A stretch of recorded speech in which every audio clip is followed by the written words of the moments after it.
Today's Toy Spot, we are having a look at the Hasbro Marvel Legends Build-A-Figure Abomination wave. We're looking today at Iron Skull.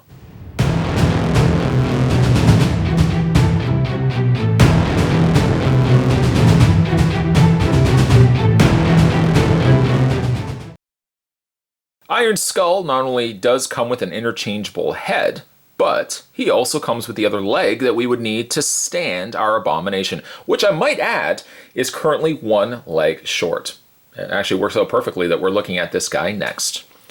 Package-wise, on the side you see there is a skull, Iron Skull on both sides representing. The back of the package, armed with intellectual genius and a dangerously inventive mind, Iron Skull is a powerful ally to evil. I think that would also sound really good on a resume too.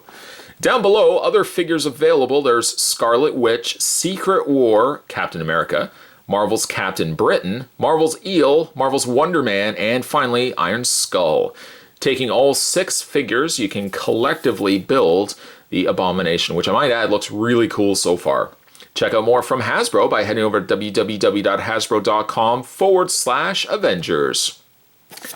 Spot's going to take a break and get this opened up. When we come back, we're going to continue our looks at building, well, I guess we're going to continue building Abomination, but we're also going to continue our looks at this Marvel Legends series by having a look at Iron Skull. There's lots more on this plate.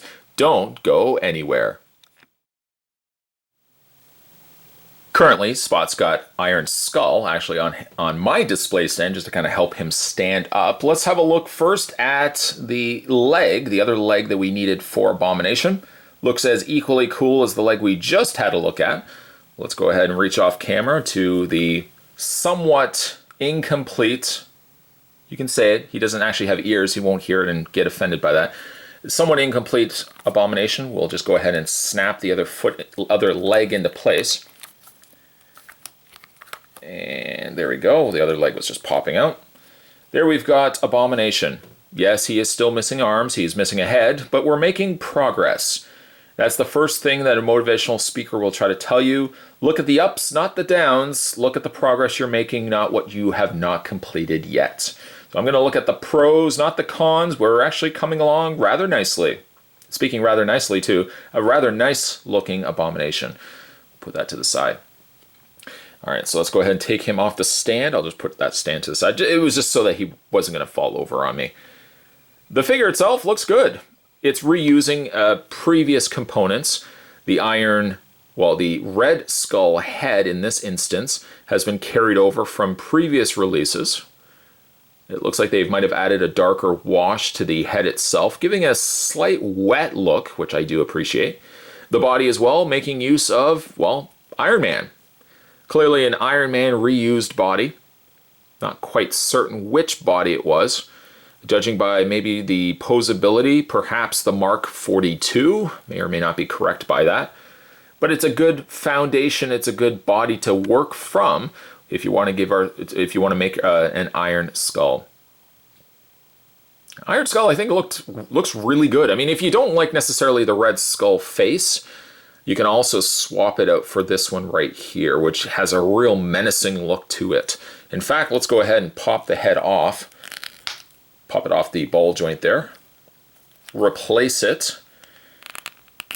Let's go ahead and pop it back into place here. There we go. And it gives you something that looks like this, which has an Iron Man head, granted, yes, but has a deco of a skull instead. This will be my design choice. This will be my design preference for displaying this guy. Coloring wise, he's simplistic, being that the majority of his outfit it's not quite black. I feel like it's a very, very dark gray. And then he's got the skull logo in the middle, some real nice outlining there in the red. Now that is really what makes the figure pop.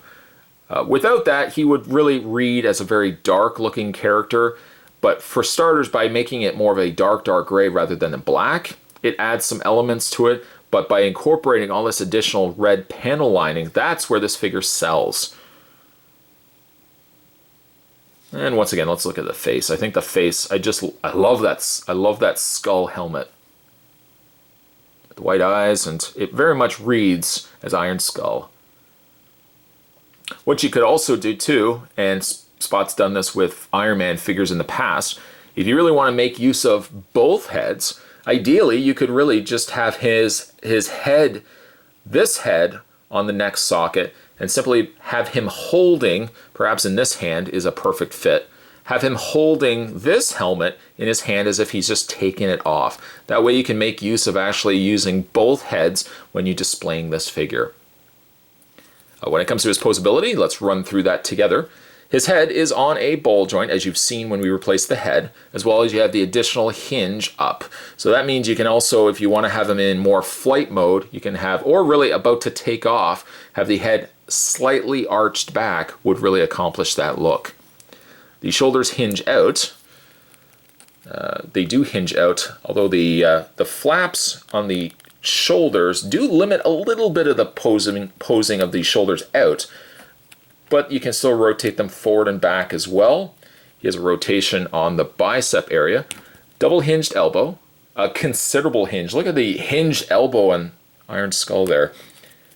He's also got the rotation on the wrists, which allows also the wrist to hinge back and forth. The upper ball joint does not have a crunch like some of the figures that we've already had a look at. Instead, it utilizes a ball joint, which I personally really like ball joints for especially Iron Man, because it gives you a level of extra posable options that you may not have with just a straight crunch back and forth. Legs go forward and back as well as out. He has a swivel further up to the top where the joint is. There's that swivel hinge allowing the leg to rotate back and forth. He has a double hinge on the knee as well as a hinge on the foot. Something else to mention just before we wrap up this review, Iron Skull also has the Repulsor Blast featured or painted on the underside of his palm. Again, another option for how you want to display him. I may not think he's one of my favorites from this wave. I think that title could still likely go to Wonder Man, but I think the Iron Skull still is a good contender for a decent figure in this wave. Whether he will actually make the top 3, well, we still have to go through a couple of figures for this series. Time will certainly tell. In the meantime, today's Toy Spot, we're continuing our looks. This was the Abomination wave of the Marvel Legends series, and we're looking today at Iron Skull. Stay tuned, guys. Spot's going to have more Toy Spots. Like I said, we still got to get through the rest of Abomination, so there's at least 3 videos. There are 3 videos, plus Abomination. That's 4. Thanks for watching, as you always do, guys. I'll see you next time.